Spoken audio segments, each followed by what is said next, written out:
चिसो समाचार 6 अध्यायको 6 पद हामी सबैलाई याद भएको पद हो, तर पनि फेरि म आज पढिदिनु पर्यो। तर तिमी जब प्रार्थना गर्छौ आफ्नो भित्री कोठामा बस र ढोका बन्द गरेर गुप्तमा हुने आफ्नो पितालाई प्रार्थना गर, अनि गुप्तमा देख्नुहुने तिम्रो पिताले तिमीलाई खुल्लमखुल्ला इनाम दिनुहुनेछ। प्रार्थना यस्तो खालको कुरो हो कि प्रार्थनाले प्रभुसँग हाम्रो घनिष्ठता बढाएर लाने कुरा है। प्रार्थनाको आशिष चाहिँ त्यो हो, जति हामी प्रार्थना गर्छौँ प्रभुसँग, हाम्रो प्रभुसँग घनिष्ठता हामी अझ बढाएर लान सक्दछौँ है। हाम्रो प्रभुलाई हामी अझ चिन्न सक्छौँ, प्रभुको हामी उपस्थितिलाई अझ थाहा गर्न सक्छौँ जीवनमा है। त्यस कारण प्रार्थना गर्न हाम्रो व्यक्तिगत जीवनको लागि अति आवश्यकता कुरो हो। दोस्रो कुरो चाहिँ के छ भने यो चाहिँ हामी एक्लै गर्ने प्रार्थनाको विषय हो, तर कतिपल्ट हामी चाहिँ झुन्डमा प्रार्थना गर्नुपर्छ है। यहाँनिर प्रेरित कर्म त्यसको 2 अध्यायमा हामी त्यहाँनिर देख्छौँ नि, त्यसको 2 अध्यायको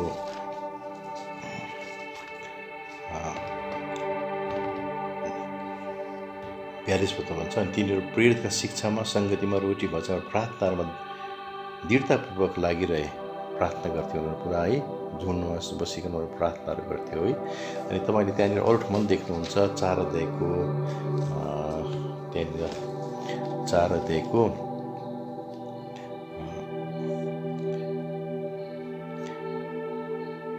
23 पददेखि पढेर हामी देख्छौँ प्रेरितको विचार।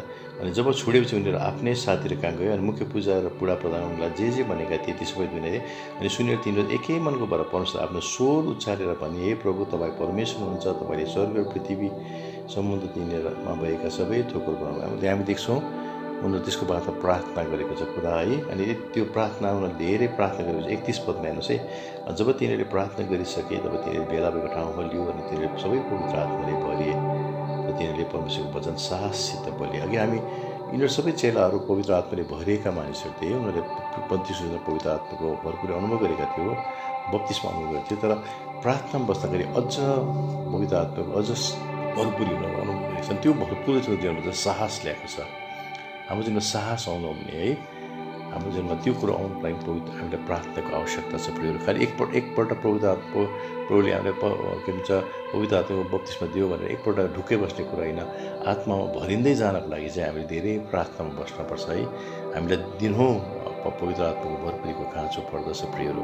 अनि हामी त्यसको 6 अध्यायको त्यही प्रेरितमा 6 अध्यायको 6 पदमा हामी देख्छौँ नि कि त्यहाँनिर हामी के देख्छौँ भने चाहिँ, जसलाई तिनीहरूले प्रेरितको सामु खडा गरे उनीहरूलाई प्रार्थना गरे, उनीहरूको निम्ति आफ्नो हातहरू राखे। हामी यहाँनिर के देख्छौँ भने डिकन्सहरू एपोइन्ट गरेको छ, तर यी डिकन एपोइन्ट गर्दा उनीहरूले प्रार्थना साथ डिकनहरू एपोइन्ट गरेको हामी देख्दछौँ है। अनि त्यसको बादमा यहाँनिर 12 अध्यायको हेर्नुहोस् है, 12 अध्यायको 5 पदमा के देख्छौँ भने, यसकारण पत्रुस जेलखानामा राखे, तर उनीहरूको निम्ति मण्डलीद्वारा परमेश्वर अटुट प्रार्थना गरियो। 5 पदमा देख्छौँ यहाँनिर जेलखानामा पत्रुसलाई राखेको थियो, अनि मण्डली चाहिँ सबैजना एउटा ठाउँमा भेला भइकन अटुटसँग प्रार्थना गरेको छ। अनि यो एकपल्ट म चर्चमा पनि सेयर गर्दै थिएँ है कि अटुट शब्द भनेको जुन चाहिँ एकदमै त्यो चाहिँ के भने चाहिँ ग्रिक भाषामा चाहिँ एक्टोनस प्रेयर भन्छ। एक्टोनस प्रेयर भनेको चाहिँ एकदमै सिरियसली प्रार्थना गर्ने कुरा। यो चाहिँ बाइबलमा नयाँ नियममा दुईवटा ठाउँमा मात्रै बताएको छ। एउटा चाहिँ लुका र सुसमाचार 22:41 पदमा, जहाँनिर पुरा व्यथा साथ प्रभु यीशु मसीहले गतसमय भविष्यमा प्रार्थना गर्नुभयो नि, उहाँको पसिना रगत जस्तो भयो थोपालहरू छ। त्यो चाहिँ त्यहाँ पनि त्यो एक्टोनस भन्ने शब्द छ, अनि यहाँ पनि हामी एक्टोनस भन्ने शब्द पाउँछौँ। यो त एकदमै सिरियसली पुरा एकदमै त्यहाँनिर एकदम अटुटसँग एकदमै आत्मामा एकदमै पूर्ण शरीर बोझ साथ एकदमै सिरियसली प्रार्थना गर्ने कुरा हामी देख्दछौँ है। अनि त्यो प्रार्थनाको उनीहरूले के देख्छ, उनीहरूले त्यो प्रार्थना गरेपछि त्यहाँ हामी त्यसको परमेश्वरको सामर्थ्यको कामहरू हामी देख्न सक्दछौँ। अब तेस्रो कुरो चाहिँ हामी के हेर्छौँ भने चाहिँ हाम्रो प्रार्थना चाहिँ एउटा के भन्छ पुजारीको प्रार्थना पनि हो है, पुजारीले गर्ने प्रार्थना। अनि प्रकाशित वाक्य 1:6 भन्दछ है, हामी परमेश्वरले हामीलाई पुजारी र राजाहरू नियुक्त गर्नुभएको छ, पुजारी र राजाहरू नियुक्त गर्नुभएको छ। अनि पुजारीको काम चाहिँ के हो, पुजारीले चाहिँ पनि मानिसहरू कहाँ गइकन उनीहरूलाई रिप्रेजेन्ट गर्छ है। मानिसहरूको बिचमा पुरानो नियममा चाहिँ मानिसहरूको बिचमा चाहिँ एउटा परमेश्वरलाई जोड्ने बिचमा बसेको उनीहरूको लागि प्रार्थना गर्ने है। के भन्छ मन्दिरभित्र गइकन प्रार्थना गर्थ्यो उनीहरूले। अनि मानिसहरू कुनै परमेश्वर कहाँ जानु पऱ्यो भने पुजारी कहाँ जानु पर्थ्यो। तर आज नयाँ नियममा आएपछि हामी देख्दछौँ कि प्रभु यीशु मसीहले हाम्रो लागि मध्यस्थ हुनुभएको छ है। यसकारण प्रभु यीशु मसीह हामी देख्दछौँ कि अब हामी नै पुजारी नियुक्त भएपछि हामीले पनि हाम्रो प्रार्थनाले अरू जन्म आशिष हामी पुर्याउन सक्छौँ। पुजारीको प्रभु यीशु मसीहले कसरी पुजारीको प्रार्थना यूहन्ना 17 अध्यायमा त्यहाँ देख्नुहुन्छ नि कसरी उहाँले प्रार्थना गरेको छ, धेरै प्रार्थना गरेको छ। अनि त्यो प्रार्थना गरेको कुरा जुन के अरे 14, 15, 16मा उहाँले यूहन्ना चेलाहरू धेरै सम्झाए। त्यसको बाद प्रभुले अन्तर्विन्ती जुन 17 अध्यायमा गरेको छ, उहाँले त्यो चेलाको लागि प्रार्थना मात्रै गरेको छैन, अनि तर हाम्रो लागि पनि उहाँले गर्नुहुन्छ। 20 पदमा हेर्नुहोस् है, म तिनीहरूको लागि मात्र प्रार्थना गर्दिनँ, तर उनीहरूको लागि पनि गर्छु जसले तिनीहरूको वचनद्वारा ममाथि विश्वास गर्नेछन्।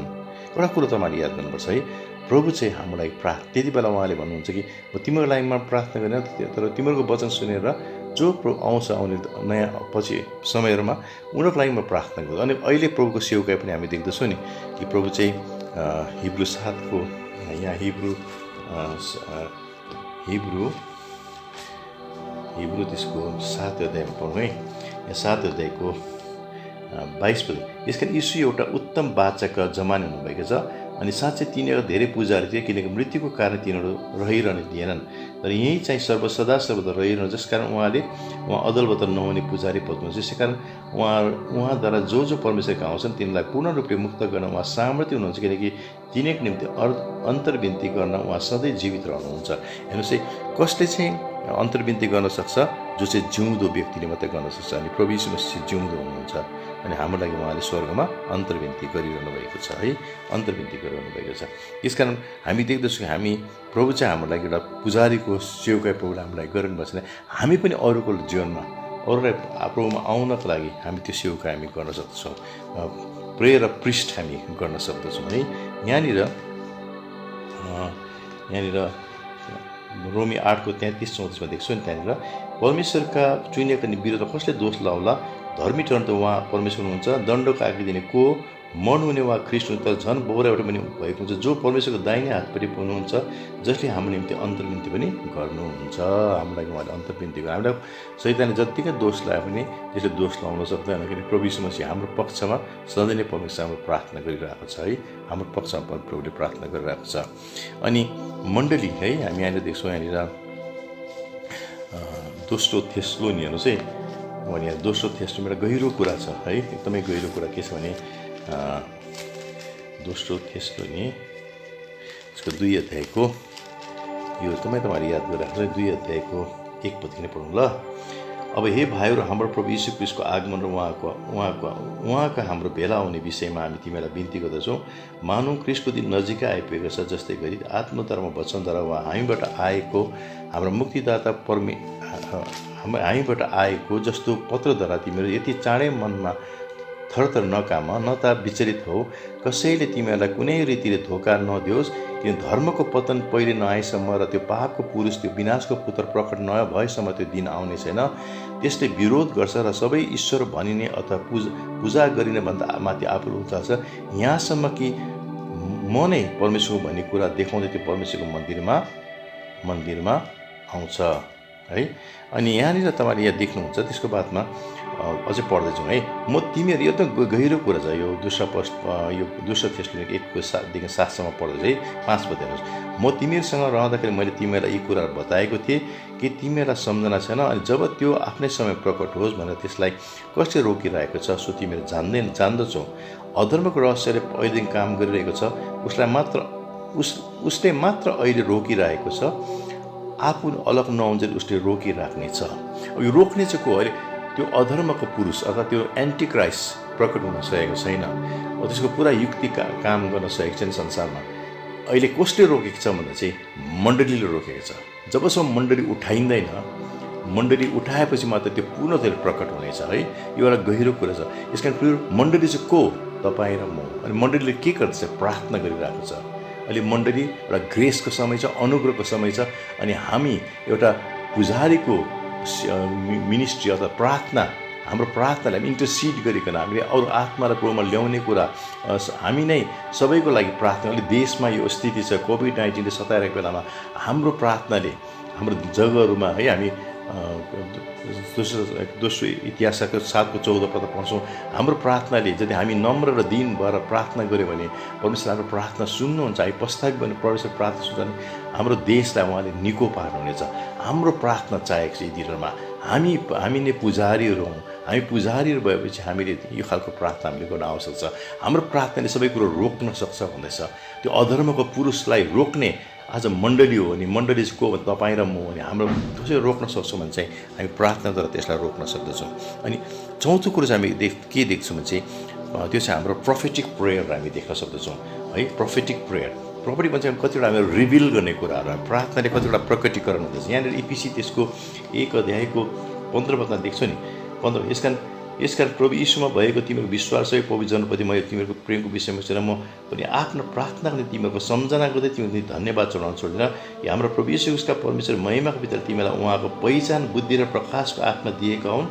अनि यहाँ भन्दैछ र तिमीहरूमा मनका आँखाहरू उज्यालो पारेको हुन् जसले गर्दा उहाँको बोलावटको आशा के रहेछ र पवित्र जनको उहाँको पवित्र समेत महिमाको धन के रहेछ। अब यहाँनिर हामी के पावलले यहाँनिर जुन इपिसीको मण्डलीको लागि प्रार्थना गर्दैछ उसले भन्दैछ तिमीहरूको प्रार्थना तिमीलाई धेरै कुरा तिमीले बुझ्न सक भनेर। अनि आज हाम्रो प्रार्थना जब हामी प्रभुसँग बस्छौँ प्रार्थना गर्छौँ हामीलाई प्रभुको वचनको प्रकाशहरू कतिवटा रिभिल हुन थाल्छ है, कतिवटा प्रकटीकरण हुन्छ है। हामीले वचनको सेवकाई गर्नुपर्छ चर्चमा, त्यसको लागि धेरै प्रार्थना गर्छ। प्रार्थना गर्दा प्रभुले हामीलाई कतिवटा प्रकाश दिनुहुन्छ, कतिवटा रिभिल गर्छ जुन कुरा हामी मण्डलीलाई सेयर गर्छ जसले मण्डलीलाई बलियो पार्न सक्छ। त्यस्तै गरिकन यहाँनिर चाहिँ यहाँनिर त्यसको 3 अध्यायको हेर्नुहोस् है, 3 अध्यायको 14 पद हेर्नु त। यही कारणले हामी हाम्रो प्रभु यीशु ख्रीष्टको पितासम्म आफ्नो घोडा टेक्छु जसबाट स्वर्गमा पृथ्वीमाथि सारा घराना नाम राखिएको छ।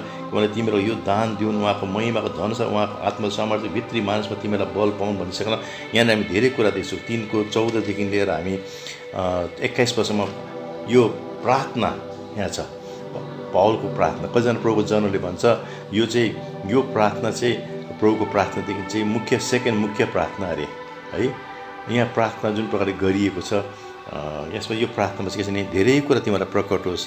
रिभेलेटरी प्रेयर भन्छ नि, एकदमै प्रार्थना गर्दा प्रभुलाई प्रकट गर्ने कुरा। प्रोफेटिक प्रेयरहरू कतिवटा नबुझेको कुराहरू बुझ्ने कुराहरू हामी यहाँनिर देख्न सक्दछौँ। अनि अर्को चाहिँ हामी देख्न सक्दछौँ त्यो चाहिँ के छ भने प्रेयर अफ अ किङ है, अख्तियारको प्रार्थना।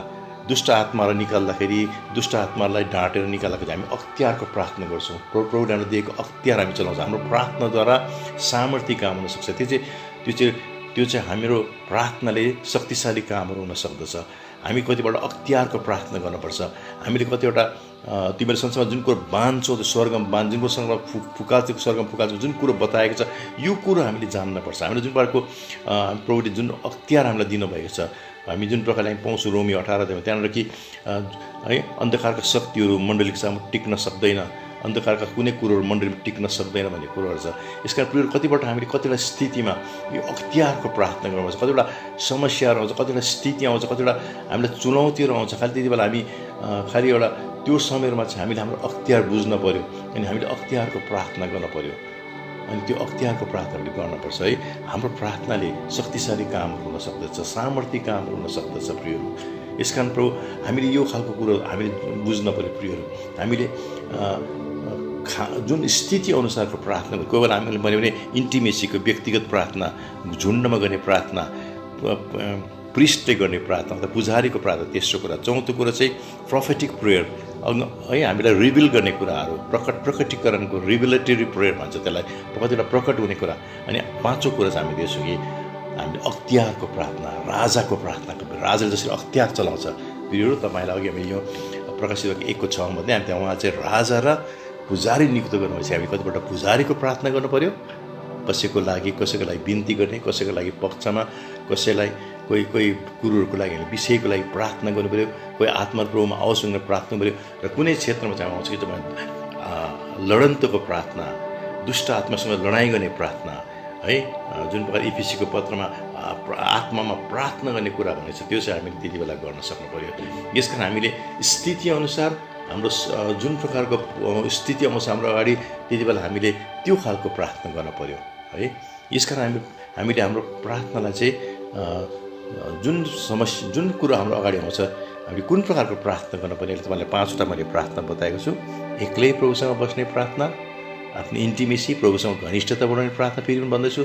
दोस्रो कुरा हामी मण्डलीमा झुन्डसँग कतिवटा प्रार्थना गर्छौँ अनि प्रभुको काममा माण्डलिक प्रार्थनाको महत्त्व हामी त्यहाँ देख्यौँ। तेस्रो हामीले पुजारीले गर्ने प्रार्थना है, कसैको लागि प्रार्थना गर्ने, कसैको विषयमा बिन्ती कुनै विषयको लागि प्रार्थना गर्नुपर्ने। अनि चौथो कुरो हामीले हेऱ्यौँ प्रोफेटिक प्रेयर। कतिवटा प्रभु मलाई यो प्रकट गर्नुहोस्, यो रिभिल गर्नुहोस्, यो कुरो देखाउनुहोस्, यो कुरो बुझ्न सकौँ भनिकन प्रभुको चरण बसिकन प्रभुले हामीलाई कतिवटा प्रकट गर्छ, कतिवटा रिभिल गर्दै जानुहुन्छ। हामीलाई कतिवटा प्रोफेटिक प्रेयर, रिभिलेटरी प्रेयर हाम्रो अगाडि आउँदछ। हामी बुझ्दै जान्छौँ कतिवटा कुरोहरू, प्रार्थना हामीलाई प्रकटीकरण हुँदै जान्छ। अनि पाँचौँ कुरो चाहिँ हामी त्यहाँ चाहिँ अख्तियारको प्रार्थना, राजाको प्रार्थना पनि हामीले गर्नुपर्छ। प्रियहरू, तपाईँले जुन कुरो सिक्नु भएको छ तपाईँले आफ्नो इसाई जीवनमा है यस प्रकारले प्रार्थना गरिकन तपाईँ प्रार्थनाको स्वीकारमा है यो तपाईँको जीवनमा प्रभुले धेरै आशिष दियो है।